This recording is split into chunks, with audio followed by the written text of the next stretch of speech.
Today, I will teach you how to make a high-temperature board. Because the cooling surface will form oxidized material, a high-pressure water gun will remove this material during the conveyor belt transmission process, ensuring that the produced steel rolls have a high surface viscosity. Next, the hot frying machine starts to work. The top and bottom two rolls are constantly squeezed against the board. It's like rolling a dough. The thinner the roll, the thicker it will be. After the rough frying, the rolled steel belt is put into a more precise pressing machine for fine grinding. The rolling pin is also used here. But the number is more. A steel belt has at least 6 rolls. After the final size is qualified, the screen at the beginning of the video will also appear.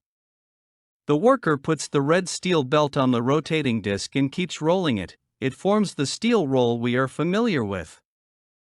Finally, it is transmitted by the conveyor belt. How is it? Isn't it amazing?